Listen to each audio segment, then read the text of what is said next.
Salut YouTube, je suis super content de vous retrouver pour parler de Obi-Wan Kenobi, l'épisode 4.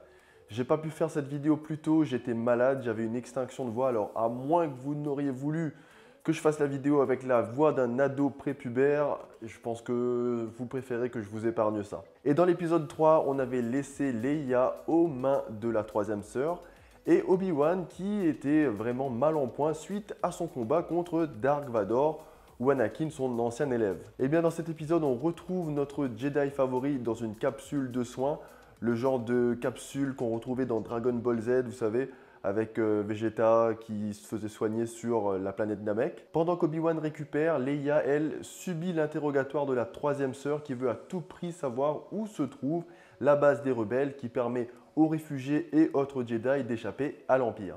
Et la princesse ne va pas craquer sous la pression pour protéger ses amis de longue date, vous savez, ses amis qu'elle connaît depuis de très longues heures.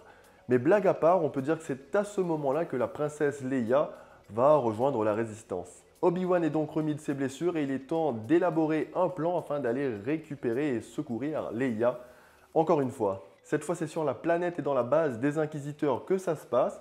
Et c'est quand même bien plus facile quand on a les plans top secrets de cette base qui est censée également être top secrète et qui en plus n'est pas protégée par des boucliers parce que qui va attaquer l'Empire? La mission infiltration débute et Obi-Wan se retrouve dans la base des Inquisiteurs avec ce petit cachet années 70-80, ancienne trilogie. On a vraiment l'impression limite de se retrouver dans les couloirs de l'étoile de la mort et ça, ce n'est pas pour nous déplaire. Ils ont même utilisé les mêmes effets spéciaux cheap de l'époque pour les explosions. Bon, en tout cas, ça a son charme et lorsque nos héros se retrouvent acculés sans plus aucun espoir de s'échapper, la cavalerie arrive forcément car il n'y a pas de bouclier sur cette base.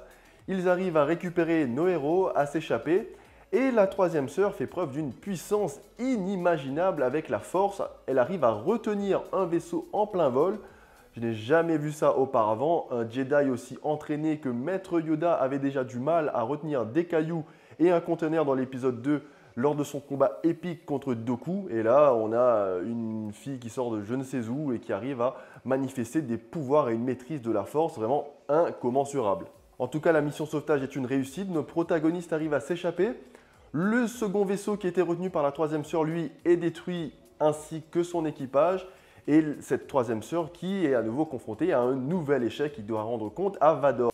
Je retiendrai de cet épisode le feeling des anciens épisodes de la première trilogie. On a vraiment l'impression de parcourir une de ces bases avec les mêmes effets spéciaux, limite. La tension est également assez bien maîtrisée. Souvent, lorsque nos héros étaient acculés, je me suis dit, ils vont être sauvés, ils vont être sauvés.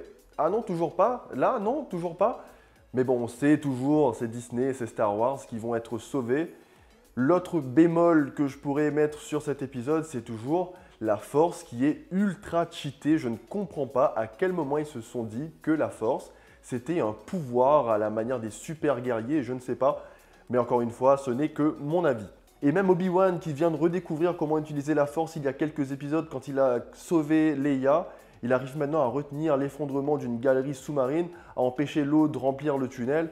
Ça, encore une fois, je trouve que c'est abusé. Même dans ses meilleurs moments, il ne pouvait pas faire preuve d'une puissance aussi énorme. Et là, alors qu'il redécouvre ses sensations de Jedi, il peut faire l'impossible. Et ça me dérange énormément. À la fin de l'épisode, on apprend que la troisième sœur a placé un mouchard dans le droïde de Leia. Et ça nous laisse avec une fin plein de suspense pour l'épisode suivant.